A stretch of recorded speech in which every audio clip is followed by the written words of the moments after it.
I made my return to comics after a very long hiatus, a little over a year ago. And I have to tell you, I have learned a lot of very important and valuable lessons during that time. Many of you know that I've been on this quest to identify, the first appearances of cosmic characters. And I do a fair amount of research to identify the books that these characters actually make their first appearance in. But when I first returned to comics, I have to tell you that I wasn't always as diligent in my research efforts. Sometimes I would do a quick Google search and whatever was the first thing that popped up, that was the answer. And as I mentioned, I've learned some valuable lessons, which basically means that I've made some mistakes and spent some money unnecessarily. If you were curious about what I'm talking about and why I made this video, stay tuned.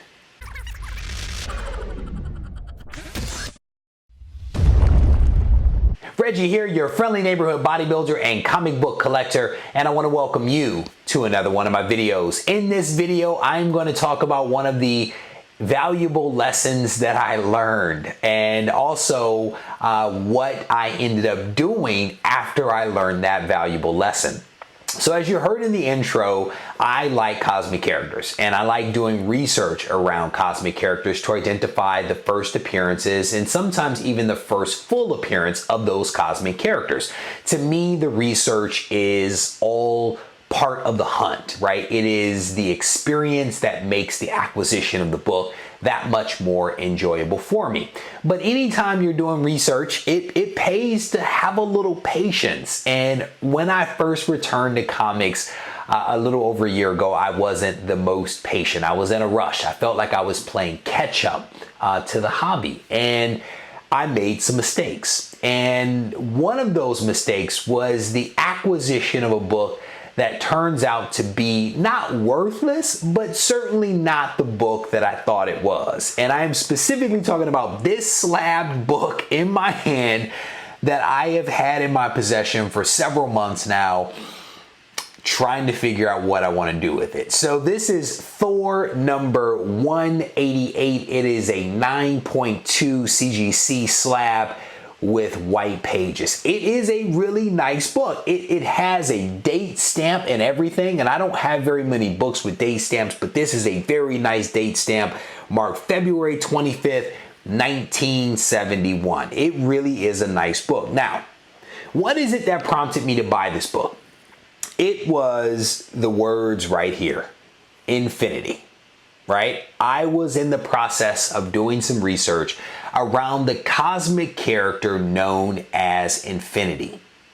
And I thought that Thor 188 was her first appearance. Lo and behold, that was not the case. I think in this book, I discovered that Infinity was, at least in this book, was a fragment of Odin's personality that had been cleaved off.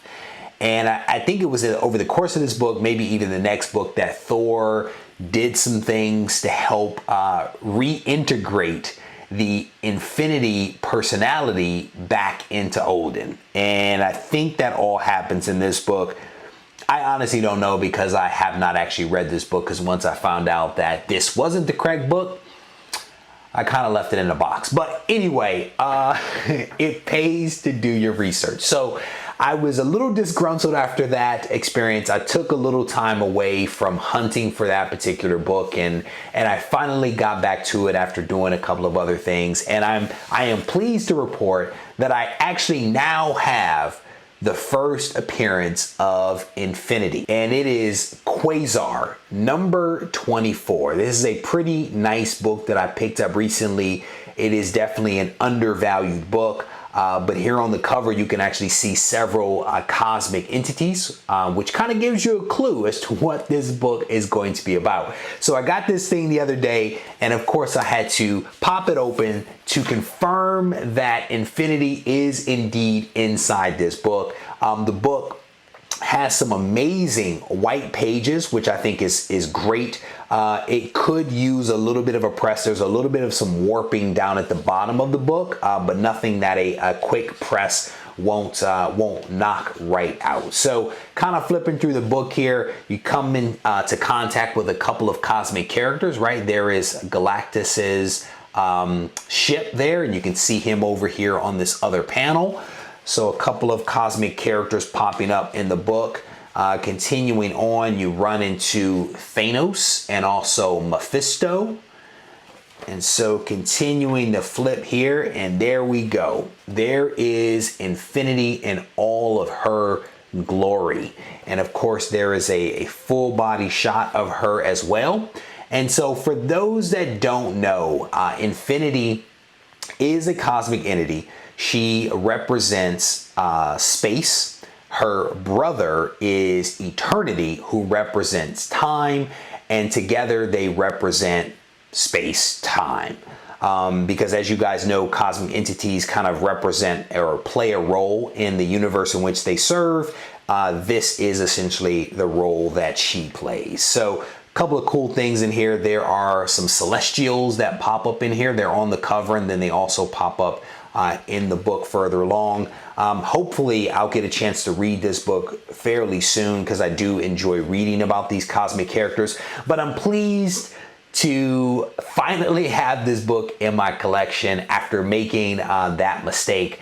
It's nice to actually to be able to correct it and to be able to pick up this book. So I've done a whole series on these things, not mistake videos, but I've made a whole series on these first appearances of cosmic characters. So if you haven't seen these videos, I encourage you to check them out. If you're into cosmic characters, if you're into picking up undervalued first appearances, this is a great series to check out.